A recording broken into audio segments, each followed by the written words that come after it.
छात्रों, आज हम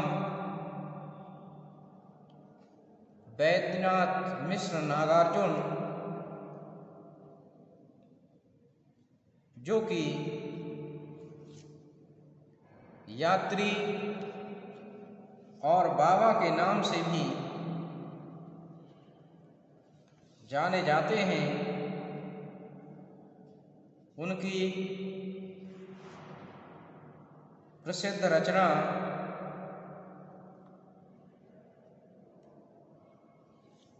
सिंदूर तिलकित भाल को लेकर प्रस्तुत हुए हैं। कवि नागार्जुन बौद्ध धर्म में दीक्षित होकर भिक्षु बन गए। उसके बाद वे लंका गए। लंका में काफी समय व्यतीत किया, लगभग 2 वर्ष तक वहां रहे और उस दौरान उन्होंने इस कविता को लिखा। प्रवास के समय उन्हें अपनी पत्नी और ग्रामीण परिवेश की स्मृतियां बेचैन करने लगी। कविता में ऐसे ही भावनाओं को, ऐसी ही कुछ संवेदनाओं को नागार्जुन जी ने अभिव्यक्ति प्रदान की है। तो आज हम कविता की इन पंक्तियों को समझेंगे।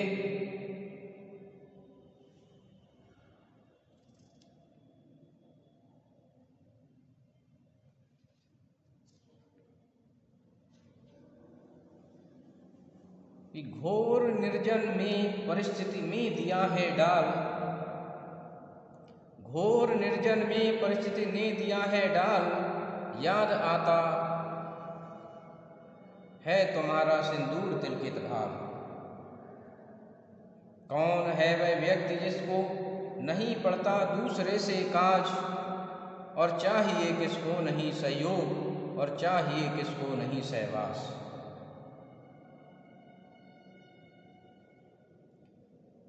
कौन चाहेगा कि उसको शून्य में टकराए ये उच्छ्वास। हो गया हूं मैं नहीं पाषाण, जिसको डाल दे कोई कहीं भी, करेगा वह कभी कुछ न विरोध, करेगा कुछ नहीं अनुरोध।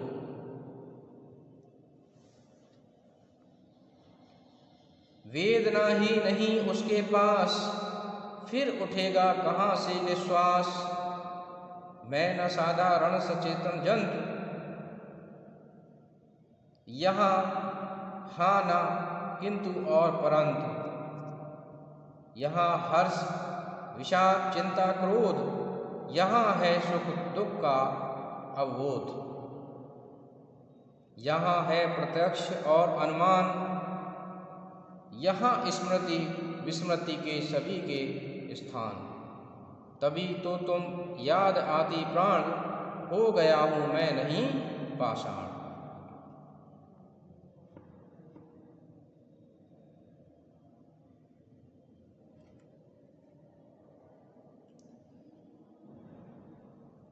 प्रवास के दौरान कवि के लिए अपनी पत्नी और ग्रामीण जनों की स्मृति बार बार आती है। कि घोर निर्जन में परिस्थिति ने दिया है डाल, याद आता तुम्हारा सिंदूर तिलकित भाल। नागार्जुन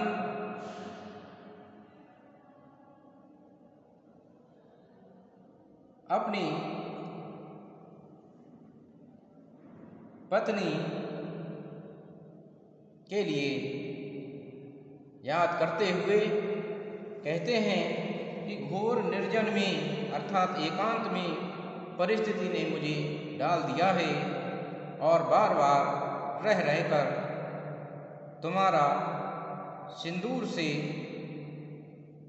भरा हुआ मस्तक स्मृति में कौंध जाता है। कौन है वह व्यक्ति जिसको नहीं पड़ता दूसरे से काज?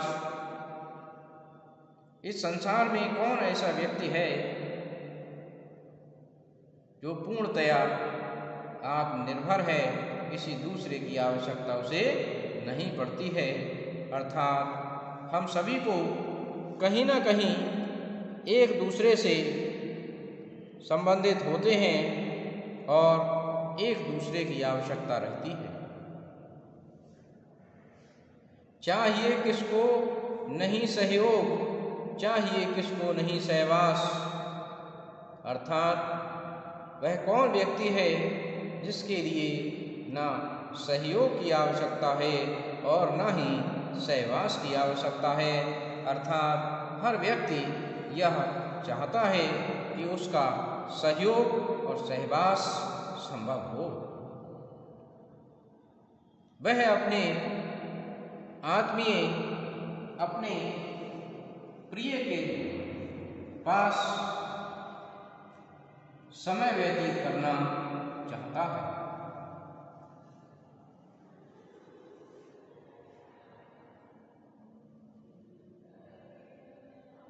कौन चाहेगा कि उसका शून्य में टकराए ये उच्छ्वास? हो गया हूं मैं नहीं पाषाण। कि ऐसा कौन सा व्यक्ति है जो ये चाहेगा कि वह एकांत में रहे, एकाकी जीवन व्यतीत करे और उसकी सांसों की आवाजाही शून्य से टकराए? ऐसा कोई नहीं चाहेगा, क्योंकि उसकी महत्वता तभी सिद्ध होती है जब सांसों को सांसें महसूस करती हूँ।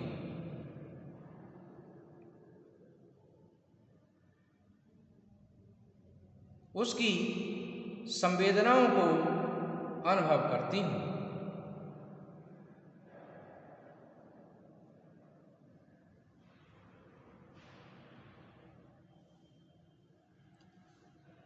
हो गया हूँ मैं नहीं पाषाण। और कवि कहता है कि हो गया हूँ मैं नहीं पाषाण, अर्थात वह निरा पत्थर नहीं हो गया है, बल्कि उसमें आज भी संवेदनाएं जीवित हैं। आज भी उसके हृदय में अपनी पत्नी के प्रति प्रेम उमड़ता है। जिसको डाल दे कोई कहीं भी, करेगा वह कभी कुछ न विरोध, करेगा कुछ नहीं अनुरोध। अर्थात मैं ऐसा वह पत्थर नहीं बन गया हूँ कि जिसको जहाँ चाहो फेंक दिया जाए। जिस प्रकार से पत्थर, उसमें कोई संवेदना नहीं होती है, उसको आप जहाँ चाहें वहाँ फेंक सकते हैं, जहाँ चाहें उसको डाल सकते हैं। लेकिन व्यक्ति एक चैतन्य प्राणी होता है, उसमें चैतन्यता होती है, उसमें संवेदनाएं होती हैं, उसमें विवेक होता है कि करेगा कुछ नहीं अनुरोध, वेदना ही नहीं उसके पास, फिर उठेगा कहाँ से निश्वास।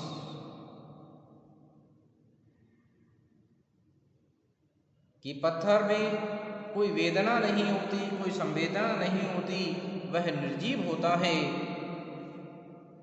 ऐसा कवि का मन नहीं हो सकता है। वह अपनी जीवंतता का प्रमाण देना चाहता है और बार बार इस बात को बताने का प्रयास करता है कि करेगा कुछ नहीं अनुरोध, वेदना ही उसके नहीं उसके पास। अर्थात मनुष्य के पास में संकल्प, विकल्प, कामनाएं, इच्छाएं सब कुछ मौजूद है, वह निरा पत्थर नहीं हो सकता है। फिर उठेगा कहाँ से निश्वास, अर्थात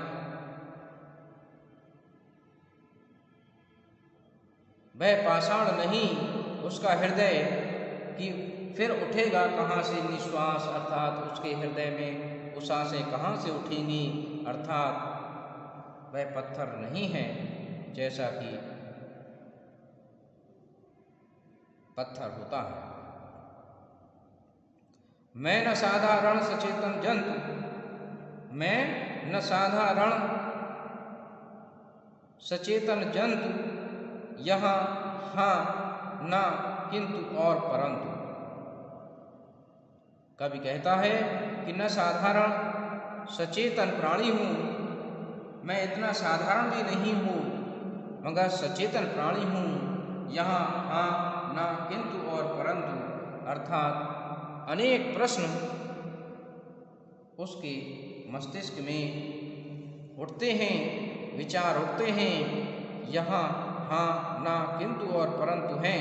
इसका अर्थ है कि वह चैतन्य प्राणी है। उसमें विविध भाव और विविध संवेदनाएं उठती हैं। और आगे कवि कहता है कि यहाँ हर्ष, विषाद, चिंता, क्रोध सभी मनोविकार उसके हृदय में दिखाई देते हैं कि यहाँ हर्ष है, आनंद है, विषाद है, दुख है, चिंता है, क्रोध है, सब कुछ उसमें दिखाई देता है, इसलिए वह चैतन्य प्राणी है। यहाँ है सुख दुख का अवबोध, अर्थात वह सुख और दुख सभी को महसूस करता है, उनका अनुभव करता है। यहाँ है प्रत्यक्ष और अनुमान। यहाँ कवि का अनुभव है कि कुछ प्रत्यक्ष भी है और कुछ अनुमानित भी हैं। यहाँ स्मृति विस्मृति के सभी के स्थान, तभी तो तुम याद आती प्राण, हो गया हूँ मैं नहीं पाषाण। यहाँ स्मृति विस्मृति के सभी के स्थान, अर्थात पुरानी बातें याद आती हैं, कुछ भूल भी जाता हूँ, उन सब के लिए स्थान है मेरे हृदय में, और इसीलिए हे प्राण तुम बार बार मुझे रह रह कर याद आती हो गया हूँ मैं नहीं पाषाण, अर्थात मैं निरा पत्थर नहीं हो गया हूँ, मेरे हृदय में आज भी तुम्हारे प्रति प्रेम उमड़ता है। इसलिए याद आता है तुम्हारा सिंदूर तिलकित भाल, इसलिए बार बार मुझे तुम्हारा सिंदूर से भरा हुआ मस्तक स्मृति में बार बार याद आता है। तो कवि ने इसमें चेतना संपन्न प्राणी के रूप में स्वयं को प्रस्तुत किया है, और वह बार बार इस बात के प्रमाण देता है इस कविता में। तो मैं समझता हूँ कि छात्रों आपने इसको समझा होगा। धन्यवाद।